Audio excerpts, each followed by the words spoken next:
Hello everyone and welcome back to Cyber Root Cause. I'm your friendly cyber guide and today we are going to do something really practical and hands-on. We are going to walk through a complete step-by-step IT audit. My goal is that by end of this video, you will not only understand what an audit is, but you will have the confidence to understand how a real one is performed. Let's start with a risk that every single company worries about: access control failure. I want you to think about this. A single active account belonging to a former employee who might be unhappy can be the one open door an attacker needs to walk right into a company's network and cause $1 million data breach. Today, we are going to audit that exact control designed to prevent that specific disaster from happening. And I want you to stick with me through the entire process. In this video, we are going to conduct a full practical audit from start to finish. And if you watch until the very end, I am going to share my personal checklist of questions that I ask HR and my top tips for conducting IT audit. The definition is that it's a systematic examination of an organization's process, procedure and systems to assess compliance with a specific standard or with the company's internal policy. Now, let's quickly break that down because it is important. Systematic examination just means it's a planned and structured process. We do not just randomly check things, we have a plan. Process, procedure and system means we look at everything from the official written rules to what people actually do to the technology itself like your servers and apps. And assess compliance means we are checking to see things if what's happening in reality actually matches those rules. Now the world of IT is huge, so a good auditor always has a very specific focus. For our tutorial today, we are going to focus on one of the most critical and high-risk areas in any company, the employee access lifecycle. We will be auditing the process from the moment an employee is hired, gets access, to the moment they leave, and that access needs to be revoked. Every formal audit follows a simple logical process. I have broken it down into 4 key phases. Understanding this lifecycle is understanding the job. First is planning.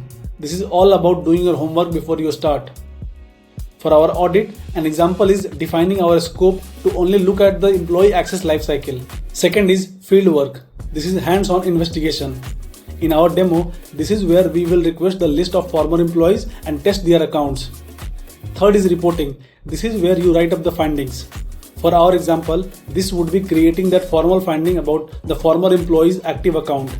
And finally, the most important step, follow-up. This is where we ensure the problems we found actually gets fixed. Let's dive deeper into phase 1, planning and scoping. I like to call this blueprint phase because everything we do here sets the foundation for the entire audit. It is the most important step. First, we define the scope and objectives. This just means that we clearly decide what are we auditing, like the employee access process and why we are auditing it, to ensure former employees cannot get access back in. Okay, so our planning phase is complete. We have defined our scope, we have gathered the policies, and now we know the rules we are auditing against. Now we move into the most hands-on part of any audit. Phase 2, the field work. This is where the real detective work begins. Our goal in this phase is to gather evidence and test the controls to see if what's happening in reality matches the rule we defined in our planning. And to show you how this is done, I am going to walk you through a live demo of how I would test 3 of the most critical controls from our employee access lifecycle process. Our first onboarding test is for the process itself.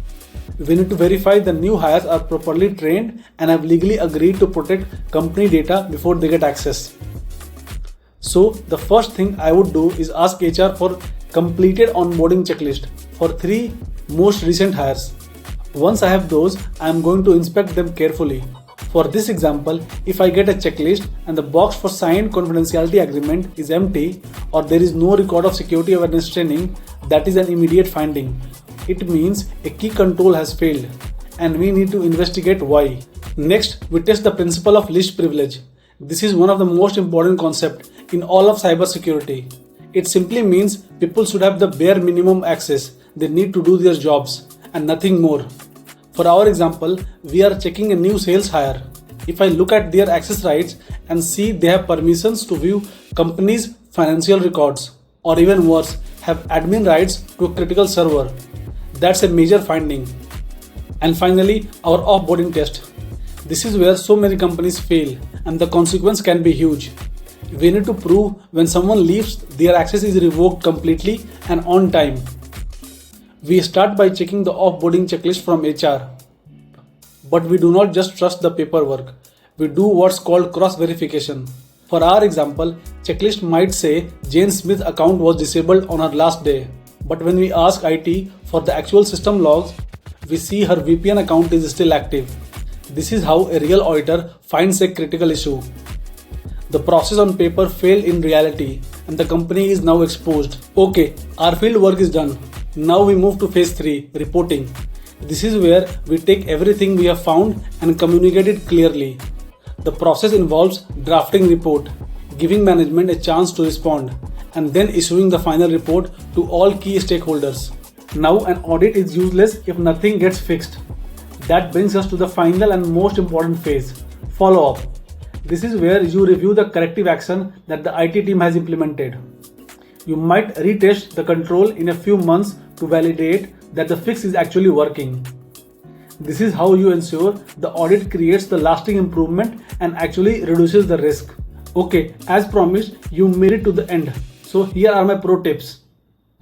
Be a partner, not a police officer. Your goal is to help business improve, not to catch people out or place blame.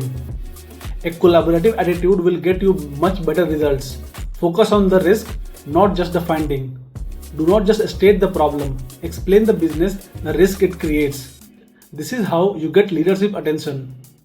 Trust but verify. Always get the evidence. If someone says a process is followed, ask to see the documentation or the system logs to prove it. And to make it even easier for you, I have put up all those questions and more into a downloadable checklist. You can find the link in the video description. So this was our first deep dive audit. I really hope you found it helpful. In our future videos, we are going to be using this same audit process to look at other key domains like patch management and vulnerability management. Thank you so much for watching. If you found this video valuable and learned something today, please give it a like and be sure to subscribe to Cyber Root Cause. And if you have any question at all, please ask them in the comments below. I would do my best to answer every single one. Stay safe and I'll see you in the next video.